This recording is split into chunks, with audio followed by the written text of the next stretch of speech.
बच्चों, किसी पदार्थ की स्थायी दशा बहुत ही महत्वपूर्ण है, क्योंकि पदार्थ के ऊष्मीय गुणों का अध्ययन स्थायी दशा में ही किया जाता है। परिवर्ती दशा में उनके गुणों का अध्ययन करना बड़ा मुश्किल हो जाता है, कॉम्प्लिकेटेड हो जाता है। हम स्थायी दशा में ही क्षण के ऊष्मीय गुणों का अध्ययन करते हैं। यहाँ हम अब ऊष्मीय चालकता गुणांक के बारे में बात कर लेते हैं। मान लेते हैं हमारे पास एक छड़ है जिसका अनुप्रस्थ काट का क्षेत्रफल a है। तब इस छड़ में हम ऊष्मा देते हैं Q, ऊष्मा Q देते हैं, और इस छड़ का जो लंबाई है वो L है, और दोनों फलकों का तापमान T1 और T2 है। पहले का T1 है और उधर का जो है T2 है, मतलब तापांतर हो गया T1 माइनस T2। तो स्थायी दशा में जो ऊष्मा दे रहे हैं, तो ऊष्मा जो प्रवाह होगा, ऊष्मा प्रवाह अनुक्रमानुपाती होगा छड़ के अनुप्रस्थ काट के क्षेत्रफल A के, क्योंकि छड़ जितना मोटा होगा ऊष्मा प्रवाह उतना अधिक होगा। तो Q प्रोपोर्शनल टू A। फिर जो ऊष्मा प्रवाह है वो तापांतर के भी अनुक्रमानुपाती होगा, मतलब कि Q प्रोपोर्शनल टू होगा T1 माइनस T2। उसके बाद जितने समय तक हम ऊष्मा का प्रवाह करेंगे, जितने समय तक हम ऊष्मा देंगे, ऊष्मा का प्रवाह उतना ज़्यादा होगा। तो ऊष्मा का प्रवाह Q प्रोपोर्शनल होगा T के, जितना ज़्यादा समय होगा ऊष्मा का प्रवाह भी उतना अधिक होगा। तो Q प्रोपोर्शनल टू होगा T। यहाँ जो स्मॉल t है वो टाइम है। उसके बाद छड़ जितना लंबा होगा ऊष्मा का प्रवाह उतना कम होगा, ऊष्मा उतना दूर तक जाएगा तो ऊष्मा कम जाएगा। तो Q प्रोपोर्शनल टू होगा 1/L, मतलब कि यहाँ पर जो ऊष्मा प्रवाह है वो लंबाई के व्युत्क्रमानुपाती होगा। Q प्रोपोर्शनल लिखाएगा 1/L, 1/L मतलब व्युत्क्रमानुपाती। इन सब को हम मिला के लिखते हैं तो क्या आएगा, Q प्रोपोर्शनल A ब्रैकेट में T1 minus T2 bracket close, उसके बाद ऊपर में ही स्मॉल t आ जाएगा टाइम, और नीचे में आ जाएगा बटे L। बराबर करने के लिए एक नियतांक लगाते हैं, वो नियतांक मान लेते हैं K है। तब यहाँ पर जो K है वो एक अनुपातिक नियतांक है, और इसी K को हम क्या कहेंगे, ऊष्मा चालकता गुणांक। क्या कहेंगे K को, ऊष्मा चालकता गुणांक। इसकी परिभाषा बनाने के लिए हम यहाँ पर A को जो है, मतलब अनुप्रस्थ काट का जो क्षेत्रफल है, हमारा जो चालक है उसका जो क्रॉस सेक्शन एरिया है, उसको हम एकांक ले लेते हैं। तापांतर T1 माइनस T2 को भी 1 ले लेते हैं, 1 सेल्सियस। और जो समय है, कितने समय तक हमने प्रवाहित किया, मान लेते हैं 1 सेकंड तक प्रवाहित किया। और जो छड़ की लंबाई है उसको भी 1 ले लेते हैं।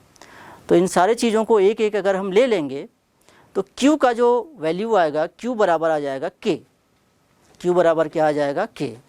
तो क्या परिभाषा निकल जाएगी K की, ऊष्मा चालकता गुणांक की। ऊष्मा चालकता गुणांक किसी पदार्थ की वह मात्रा है जो स्थायी अवस्था में उस पदार्थ की एकांक लंबाई एवं एकांक अनुप्रस्थ परिच्छेद वाली छड़ से एकांक समय में चालन द्वारा प्रवाहित होती है, जबकि छड़ के आमने सामने के फलकों का तापांतर 1 सेल्सियस हो। तो इस तरह से ऊष्मा चालकता गुणांक की परिभाषा निकल जाती है। अगर हम ऊष्मा चालकता गुणांक का मात्रक देखें तो जो समीकरण है Q बराबर K इंटू A ब्रैकेट में T1 minus T2 into small t/L, उस इक्वेशन में K को हम इधर ले आएंगे और Q को जो है पक्षांतर कर देंगे, तो K इक्वल टू आएगा Q into L by A, और कोष्टक में T1 माइनस T2 कोष्टक बंद इंटू स्मॉल t। अब K का मात्रक के लिए K का मात्रक क्या होगा, Q का मात्रक, फिर L लंबाई का मात्रक, फिर A एरिया का मात्रक, फिर T1 माइनस T2 जो तापांतर है, तापांतर भी ताप ही होगा तो उसका मात्रक, फिर T मतलब समय का मात्रक तो रख देंगे। Q ऊर्जा है, ऊष्मीय ऊर्जा है, ऊर्जा मतलब कार्य, उसका मात्रक होता है जूल। लंबाई का मात्रक मीटर, एरिया का मात्रक मीटर स्क्वायर, तापांतर मतलब ताप, उसका मात्रक है केल्विन। ये हम SI में ले रहे हैं, ध्यान रखिएगा, SI मात्रक बना रहे हैं अभी। तो और T जो है समय है सेकेंड। तो मीटर से नीचे मीटर स्क्वायर है तो कट जाएगा और नीचे में एक ही मीटर बचेगा। तो K का मात्रक क्या बनेगा? जूल प्रति मीटर प्रति केल्विन प्रति सेकेंड। जूल और बटे में क्या आएगा? Metre kelvin second. ये बन जाएगा SI मात्रक ऊष्मा चालकता गुणांक का। अगर CGS में निकालना है तो सिंपल है, जूल के बदले हमें कैलोरी लिखना है और मीटर के बदले सेंटीमीटर, केल्विन के बदले सेल्सियस लिख देते हैं और सेकंड का सेकंड रह जाएगा। तो इस तरह से CGS में मात्रक क्या बन जाएगा? कैलोरी प्रति सेंटीमीटर सेल्सियस सेकंड, कैलोरी बटे सेंटीमीटर सेल्सियस सेकंड। इसका विमी सूत्र भी देख लेते हैं क्या होगा। एग्ज़ाम में जो है ऊष्मा चालकता गुणांक का विमी सूत्र पूछा जाता है या फिर क्वेश्चन में भी आ जाता है यूज़ करने के लिए, न्यूमेरिकल क्वेश्चन में। तो विमी सूत्र के लिए K का जो एक सूत्र है, K का जो समीकरण है, K बराबर QL/A कोष्टक में T1 माइनस T2 T, उसका इस्तेमाल करेंगे। तो Q का विमी सूत्र, Q क्या है? Q ऊर्जा है। तो ऊर्जा का विमी सूत्र, ऊर्जा का विमी सूत्र कार्य के विमी सूत्र के बराबर होता है। तो mL² T का पावर -2, फिर L का स्मॉल l का विमी सूत्र कैपिटल L लंबाई का हो जाएगा, A के बजाय L², फिर T1 माइनस T2 ताप है तो उसका K, केल्विन का K लेंगे कैपिटल K, फिर स्मॉल t का समय हो जाएगा तो ये T हो जाएगा। इसको सॉल्व करेंगे तो L² से L² कट जाएगा और हमारे पास आएगा mL T का पावर -3 और K का पावर -1। तो ये K का विमी सूत्र होगा। ये आपको याद रख सकते हैं या फिर आप निकाल भी सकते हैं। अच्छा, जो K है ऊष्मा चालकता गुणांक है, वो पदार्थ की प्रकृति पर निर्भर करता है। मतलब कि पदार्थ कैसा है, अलग अलग पदार्थों के लिए ऊष्मी चालकता गुणांक अलग अलग होगा। जैसे हम देखें, चांदी के लिए इसका मान है 406 और जो भी उसका मात्रक है, और तांबे के लिए है 385, एल्युमिनियम के लिए है 245 और जल के लिए है 0.8, कांच के लिए भी है 0.8। ये टेबल आप देख सकते हैं, विभिन्न पदार्थों का ऊष्मी चालकता गुणांक यहाँ पर दिया गया है। मतलब कि जो पदार्थ ऊष्मा का अच्छा चालक है, उसका ऊष्मी चालकता गुणांक अधिक होगा, और जो पदार्थ ऊष्मा का अच्छा चालक नहीं है, मतलब कि जो कुचालक है, उसका ऊष्मी चालकता गुणांक कम होगा। जैसे आप देख सकते हैं, जल या फिर जो कांच है ऊष्मा के कुचालक होते हैं, उसमें ऊष्मा बहुत ही कम प्रवाहित होती है, तो उसका ऊष्मा चालकता गुणांक 0.8 है। और चांदी जो कि ऊष्मा का बहुत अच्छा चालक है, उसका ऊष्मा चालकता गुणांक कितना है? 406। अब कुछ यहाँ पर गौर करने वाली चीज़ें हैं। जो पदार्थ ऊष्मा का जितना अच्छा चालक होता है, उसका ऊष्मा चालकता गुणांक उतना अधिक होता है। सेकंड चीज़, जो शुद्ध धातुएं होती हैं, अगर उनको हम गर्म करें तो उनका ऊष्मा चालकता घटते जाता है। शुद्ध धातुओं को गर्म करें तो उनकी ऊष्मा चालकता घटते जाती है। बच्चों, कुछ विशेष बातें जो आपको याद रखनी है। जिस पदार्थ का ऊष्मा चालकता गुणांक जितना ज़्यादा होता है, वो ऊष्मा का उतना अच्छा चालक होता है, और जिस पदार्थ का ऊष्मा चालकता गुणांक कम होता है, वो ऊष्मा का उतना अच्छा चालक नहीं होता है या फिर ऊष्मा का कुचालक होता है। एक जो आदर्श सुचालक होता है या फिर पूर्ण सुचालक, उसका ऊष्मा चालकता गुणांक अनंत होता है, और जो पूर्ण कुचालक होता है उसका ऊष्मा चालकता गुणांक 0 होता है। लेकिन प्रकृति में दोनों ही संभव नहीं है। न ही पूरी तरह से अनंत ऊष्मा चालकता गुणांक वाला पदार्थ संभव है, ना ही पूरी तरह से ऐसा पदार्थ जिसका ऊष्मा चालकता गुणांक 0 है, ऐसा भी संभव नहीं है।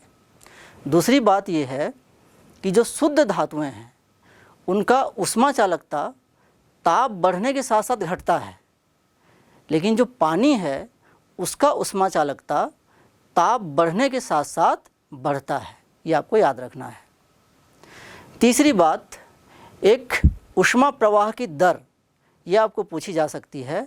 तो ऊष्मा प्रवाह की दर जिसको हम H से रिप्रेजेंट करेंगे और H बराबर होगा Q/T। Q जो हमने निकाला था उसमें T का भाग दे देंगे, तो Q/T आएगा K × A ब्रैकेट में T1 - T2 अपॉन L। तो इस इक्वेशन के द्वारा ऊष्मा प्रवाह की दर को रिप्रेजेंट किया जाता है, ये भी आपको याद रखना है। आइए अब हम ऊष्मा प्रवाह से संबंधित कुछ चीज़ों के बारे में जानते हैं। सबसे पहले हम देखते हैं ऊष्मीय प्रतिरोध। अच्छा, प्रतिरोध नाम आपने सुना होगा।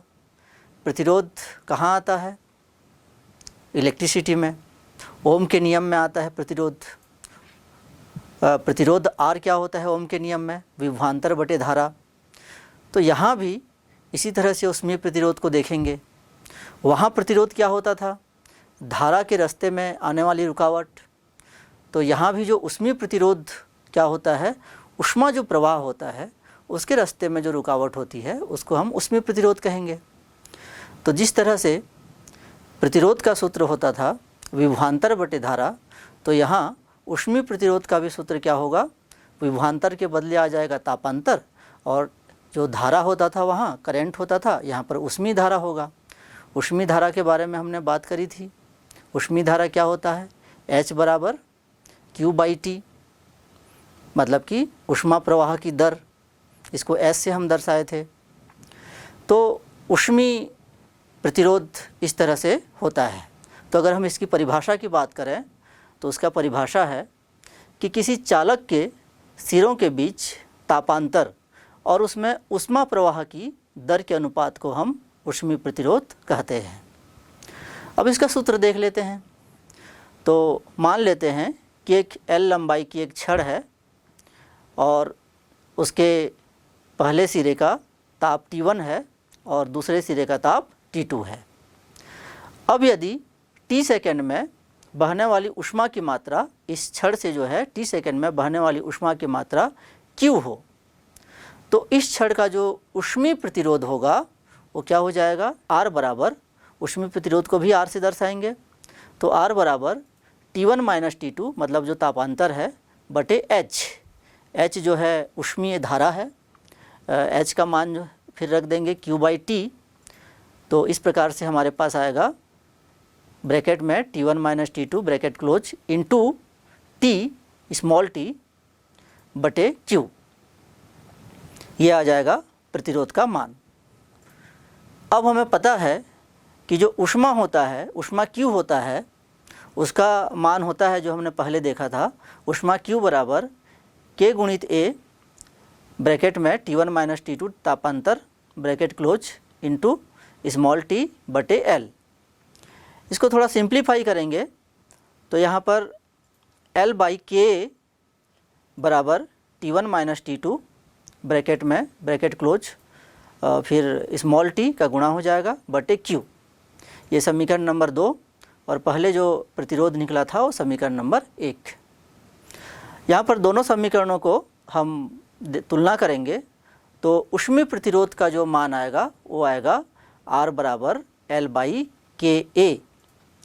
इस समीकरण से स्पष्ट है कि अगर ऊष्मा चालकता ज़्यादा है तो प्रतिरोध कम होगा। जितनी ज़्यादा ऊष्मा चालकता होगी ऊष्मीय प्रवाह उतना अच्छे से होगा, क्योंकि प्रतिरोध तब कम होगा। और अगर ऊष्मीय चालकता कम है तो प्रतिरोध ज़्यादा होगा। जैसे हम देखे थे कांच और जो जल है उसका जो ऊष्मीय चालकता है कम है तो उसमें प्रतिरोध ज़्यादा होगा। उसमें ऊष्मा को प्रवाह करने के लिए, ऊष्मा को प्रवाहित करने के लिए ज़्यादा मतलब प्रतिरोध का सामना करना पड़ेगा। अब हम R का जो मात्रक है उसको देख लेते हैं, प्रतिरोध के मात्रक को देख लेते हैं। तो ऊष्मीय प्रतिरोध का मात्रक क्या होगा?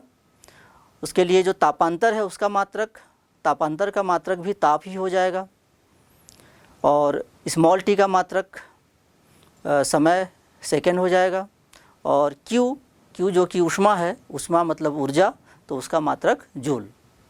तो R का जो SI मात्रक क्या हो जाएगा? केल्विन सेकेंड प्रति जूल, केल्विन सेकेंड प्रति जूल। अच्छा, इसमें अगर सेकंड को नीचे ले आए हम तो जूल के नीचे आ जाएगा केल्विन बटे जूल प्रति सेकंड, केल्विन बटे जूल प्रति सेकंड। और हमें पता है जूल प्रति सेकंड क्या होता है, वाट होता है। तो यहाँ पर आर का जो एसआई मात्रक, उसमें प्रतिरोध का एसआई मात्रक क्या हो जाएगा, केल्विन प्रति वाट। क्या हो जाएगा, केल्विन प्रति वाट। अब इसका वीमी सूत्र भी देख लेते हैं। परीक्षाओं में क्या है, ऊष्मीय प्रतिरोध का वीमी सूत्र भी कभी कभार पूछ लेता है। तो वीमी सूत्र के लिए सूत्र का प्रयोग करेंगे हम पहले वाले सूत्र का, समीकरण 1 का, R बराबर T1 माइनस T2 ब्रैकेट में और into small t by Q। तो R का वीमी सूत्र क्या हो जाएगा, T1 माइनस T2 का वीमी सूत्र, तापांतर का वीमी सूत्र मतलब ताप का वीमी सूत्र, फिर T का वीमी सूत्र और बटे Q का वीमी सूत्र। तो रख देंगे वीमी सूत्र को, तापांतर मतलब ताप का K केल्विन लेंगे और स्मॉल t मतलब समय का कैपिटल T, और Q जो कि ऊष्मीय ऊर्जा है तो ऊर्जा का वीमी सूत्र हो जाएगा mL² T का पावर -2। और सबको थोड़ा सा हल करेंगे तो हमारे पास फाइनली जो ऊष्मीय प्रतिरोध का वीमी सूत्र होगा वो क्या होगा, m का पावर -1, L का पावर -2, T का पावर -3 और K, ये हो जाएगा R का वीमी सूत्र। अब हम देखते हैं ऊष्मीय प्रतिरोधकता। ऊष्मीय प्रतिरोधकता क्या होता है, ऊष्मीय जो चालकता है उसका जो व्युत्क्रम होता है उसे ही हम क्या कहते हैं, ऊष्मीय प्रतिरोधकता। ऊष्मीय प्रतिरोधकता मतलब ऊष्मीय चालकता का व्युत्क्रम। सूत्र के रूप में अगर देखेंगे तो ऊष्मीय प्रतिरोधकता क्या होगा, बराबर 1 बटे ऊष्मीय चालकता मतलब 1 बटे K। ये ऊष्मीय प्रतिरोधकता का सूत्र हो जाएगा। आइए अब हम समतापी पृष्ठ के बारे में जानते हैं कि समतापी पृष्ठ या आइसोथर्मल सरफेस क्या होता है। देखिए, जब हम किसी छड़ को जब गर्म करते हैं तो हम जानते हैं कि वो उसका जो प्रत्येक क्रॉस सेक्शन का, प्रत्येक परिच्छेद का तापमान जो है बढ़ते जाता है। फिर एक समय ऐसा आता है कि उसके प्रत्येक परिच्छेद का तापमान बढ़ना बंद हो जाता है और उस स्थिति को कहते हैं स्थायी अवस्था। स्थायी अवस्था में जो छड़ है या जो चालक है उसके अलग अलग क्रॉस सेक्शन का तापमान अलग अलग होता है, लेकिन वो उतने पे ही रहता है। तापमान बढ़ना बंद हो जाता है ना, तापमान और नहीं बढ़ता। परिवर्ती में क्या है, तापमान बढ़ते रहता है, अलग अलग हिस्सों का तापमान बढ़ते रहता है। और स्थायी में क्या होता है, तापमान बढ़ना बंद हो जाता है, लेकिन उस समय भी अलग अलग हिस्सों का तापमान अलग अलग होता है। तो कोई जैसे एक छड़ है ये है और इसमें कोई एक परिच्छेद है, इसका तापमान कुछ होगा, और उसके आगे एक परिच्छेद ले लेते हैं, एक अनुप्रस्थ परिच्छेद ले लेते हैं, उसका तापमान कुछ होगा। तो छड़ के किसी एक हिस्से में अगर एक फलक हम काट कर अलग करें तो वो जो फलक है उसका तापमान उस फलक के प्रत्येक बिंदु पर तापमान जो है समान होगा। तो ऐसे पृष्ठों को, किसी छड़ में या किसी चालक के ऐसे पृष्ठों को जहाँ पर पृष्ठ के प्रत्येक हिस्से का तापमान समान हो, उसको हम कहते हैं समतापी पृष्ठ। अगर हम इसको और अच्छे से कहें परिभाषा के रूप में, तो किसी चालक के अंदर ऐसे पृष्ठ जिसके प्रत्येक बिंदु पर ताप एक समान होता है उसे हम समतापी पृष्ठ कहते हैं। ध्यान रहे, जो समतापी पृष्ठ है, समतापी पृष्ठ में ऊष्मा एक पॉइंट से दूसरे पॉइंट तक नहीं जा सकती, क्योंकि समतापी पृष्ठ है तो ऊष्मा जो है, ऊष्मा को गमन करने के लिए तापांतर चाहिए। तो समतापी पृष्ठ में एक पॉइंट से दूसरे पॉइंट तक नहीं जा सकती। लेकिन दो समतापी पृष्ठ हैं, तो किसी समतापी पृष्ठ का ताप ज़्यादा है और किसी समतापी पृष्ठ का ताप कम है, तो एक समतापी पृष्ठ से दूसरे समतापी पृष्ठ तक ऊष्मा जो है जा सकती है। लेकिन एक समतापी पृष्ठ है तो उस समतापी पृष्ठ में ऊष्मा जो है एक पॉइंट से दूसरे पॉइंट तक नहीं जाएगी। ध्यान रखिए, जो समतापी पृष्ठ हैं वो समतल हो सकते हैं और गोलाकार हो सकते हैं और साथ ही बेलनाकार भी हो सकते हैं। ये 3 प्रकार से समतापी पृष्ठ हो सकते हैं। आइए अब हम देखते हैं ताप प्रवणता क्या होता है। हमें पता है कि ताप की स्थायी दशा में अलग अलग समतापी पृष्ठों के ताप अलग अलग होते हैं और ऊष्मा प्रवाह की दिशा में जो समतापी पृष्ठों के ताप है वो कम होते जाता है।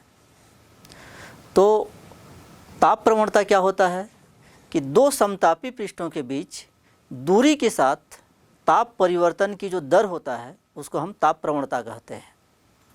दो समतापी पृष्ठों के बीच दूरी के साथ ताप परिवर्तन का जो दर होता है उसको हम क्या कहते हैं? ताप प्रवणता। इसका सूत्र क्या हो जाएगा? इसके सूत्र को देखने के लिए हम मानते हैं कि एक छड़ है हमारे पास या कोई चालक है, चालक छड़ है और उसके दो समतापी पृष्ठ ले लेते हैं। पहला समतापी पृष्ठ है T जिसका तापमान T है और उसके आगे एक समतापी पृष्ठ है, उसका तापमान कम होगा, ऊष्मा प्रवाह की दिशा में आगे बढ़ेंगे तो तापमान कम होगा, तो उसका ताप हम ले लेते हैं T माइनस डेल टी, क्योंकि तापमान कुछ कम होगा तो T माइनस डेल टी। अब दोनों के बीच की जो दूरी है वो डेल एक्स मान लेते हैं। ताप प्रवणता क्या होती है? दूरी के साथ ताप परिवर्तन की दर। तो यहाँ ताप प्रवणता का सूत्र हो जाएगा T minus del T minus T, ये ताप में परिवर्तन हो गया, T minus del T bracket close minus T बटे del X. T minus del T minus T में T और T कट जाएगा, क्या बचेगा? माइनस डेल टी बटे डेल एक्स। तो ये ताप प्रवणता का सूत्र होता है minus del T by del X. यहाँ पर जो ऋण चिन्ह है वो इस बात को इंगित करता है कि दूरी बढ़ने के साथ साथ तापमान कम होता है। तो यहाँ पर ये ध्यान देना है। इसका मात्रक क्या हो जाएगा? इसका मात्रक होगा SI मात्रक, तापमान का केल्विन ले लेंगे और दूरी का मीटर ले लेंगे, तो SI मात्रक हो जाएगा केल्विन प्रति मीटर। और CGS मात्रक में ताप को हम सेल्सियस ले सकते हैं और दूरी को सेंटीमीटर लेते हैं, तो CGS में हो जाएगा सेल्सियस प्रति सेंटीमीटर। इसी तरह से इसका विमी सूत्र भी निकाल सकते हैं। विमी सूत्र देख लेते हैं। डेल टी का विमी सूत्र मतलब तापमान का विमी सूत्र केल्विन, और डेल एक्स का विमी सूत्र, डेल एक्स लंबाई है तो उसका विमी सूत्र L हो जाएगा। तो K बाई L, इसको अगर अच्छे से लिखेंगे तो m0 L माइनस 1 और T 0, क्योंकि समय नहीं है, T का पावर 0 और K, तो ये उसका विमी सूत्र हो जाएगा। यहाँ पर एक विशेष ध्यान देने वाली बात है कि जो ताप प्रवणता होता है वो एक सदिश राशि है। देखिए जो ताप है ना वो अदिश राशि होता है, लेकिन ताप प्रवणता जो है सदिश राशि है। किसी भी जो अदिश राशि है उसका अगर हम प्रवणता लेते हैं एक सदिश बन जाता है। कोई भी स्केलर क्वांटिटी का जब हम ग्रेडियंट लेते हैं तो क्या हो जाता है? वेक्टर बन जाता है। और ये जो ताप प्रवणता है वो हमेशा हायर लेवल के टेम्परेचर की तरफ इंगित करता है। मतलब कम ताप से इसकी जो दिशा होगी कम ताप से अधिक ताप की ओर होगी। हमेशा ग्रेडियंट जो है वो मैक्सिमम इंक्रीज को बताता है। तो ताप प्रवणता की दिशा कम ताप से अधिक ताप की ओर होगी। मतलब कि ताप प्रवणता की दिशा ऊष्मा प्रवाह की दिशा के विपरीत होगी, क्योंकि ऊष्मा प्रवाह अधिक ताप से कम ताप की ओर होता है और ताप प्रवणता कम ताप से अधिक ताप की ओर। तो ताप प्रवणता की जो दिशा है ऊष्मा प्रवाह की दिशा के विपरीत होगी और ताप प्रवणता एक सदिश राशि है, इस बात को आपको ध्यान रखना है। अब हम ऊष्मा चालकता, अलग अलग पदार्थों की ऊष्मा चालकताओं की तुलना के लिए एक प्रयोग किया गया। ये 1789 में इंजन हॉज के द्वारा ये प्रयोग किया गया। तो इस प्रयोग को देखते हैं। इस प्रयोग का उद्देश्य क्या है कि अलग अलग जो पदार्थ हैं उनके ऊष्मा चालकताओं में तुलना करना। यहाँ पर हम डायरेक्ट किसी पदार्थ का ऊष्मा चालकता नहीं निकाल रहे हैं। डायरेक्ट निकालने के लिए भी आगे सरल का प्रयोग है, उसको देखेंगे। फिलहाल हम अलग अलग पदार्थों का कैसे तुलना करते हैं उसको देख लेते हैं। तो ये इंजन हॉज का प्रयोग है। इसमें आप देख सकते हैं क्या है इसमें, इसका उपकरण कैसा है। एक धातु का एक खोखला पात्र है, आयताकार धातु का खोखला पात्र है और उसमें खांचे बने हुए हैं साइड में, और उन खांचों में अलग अलग धातुओं की छड़ों को जो है वो खांचों में लगाया गया है ना। वो जो धातुओं की जो छड़ें हैं समान लंबाई की हैं और समान मोटाई की भी हैं, लेकिन अलग अलग धातु हैं और उनको खांचे में कॉर्क की सहायता से फिट किया जाता है और उतनी लंबाई को बाहर किया जाता है जितनी कि सब में समान हो, मतलब समान लंबाई बाहर किया जाता है। उसके बाद सभी धातु की छड़ों में समान मोटाई का जो है मोम है उसको लेप दिया जाता है। समान मोटाई का मोम सभी धातुओं में उसका लेपन कर दिया जाता है। अब ये काम कैसे करता है? तो हम क्या करते हैं, जो धातु का खोखला पात्र है उसमें गर्म तेल या फिर पानी को डालते हैं। तो ऐसा करने से क्या होगा, जो ऊष्मा है वो अधिक ताप से गर्म सिरे से ठंडे सिरे की ओर प्रवाहित होगी। तो इससे जो मोम की परत जो चढ़ी है वो पिघलेगा, मोम की परत धीरे धीरे पिघलेगा, और जब स्थायी दशा आ जाएगा तो मोम की जो परत है वो पिघलना बंद हो जाएगा। तो जब मोम की परत पिघलना बंद हो जाएगा उस स्थिति में हम जो है कितनी लंबाई तक मोम पिघला है अलग अलग धातुओं की छड़ों में उसको हम नोट कर लेंगे। तो मान लो अलग अलग जो छड़ है उसमें अलग अलग मोम की लंबाइयाँ मिलेंगी। जैसे मान लेते हैं वो L1, L2, L3 इस तरह से हैं। और अगर उसके संगत जैसे L1 किसी मोम की जो परत है वो L1 जो है पिघला है, L1 लंबाई में पिघला है, और उस धातु का जो ऊष्मा चालकता है K1 है, और जो दूसरा धातु है जिसमें मोम कितना दूर तक पिघला है L2, और उसका ऊष्मा चालकता K2 है, और इस तरह से तीसरा जो छड़ है उसका K3 है, उसका जो ऊष्मा चालकता इस तरह से फिर आगे बढ़ते जाएगा। अगर इस तरह से हैं तो यहाँ पर एक सूत्र आता है, एक हम कह सकते हैं यहाँ पर कि K1 अनुपात K2 अनुपात K3 बराबर L1 स्क्वायर अनुपात L2 स्क्वायर अनुपात L3 स्क्वायर अनुपात। मतलब कि उसके जो ऊष्मा चालकताओं का जो अनुपात है वो मोम कितना लंबाई तक पिघला है उस दूरी के वर्ग के अनुपातों के बराबर होता है। अगर इसको हम सम्मिलित करके इसको मिलाकर एक सूत्र हम बना सकते हैं। उस सूत्र क्या होगा, K अनुक्रमानुपाती L स्क्वायर। मतलब कि जो ऊष्मा चालकता गुणांक है वो अनुक्रमानुपाती किसके होगा, छड़ में मोम जितनी दूरी तक पिघली है उस लंबाई के वर्ग के।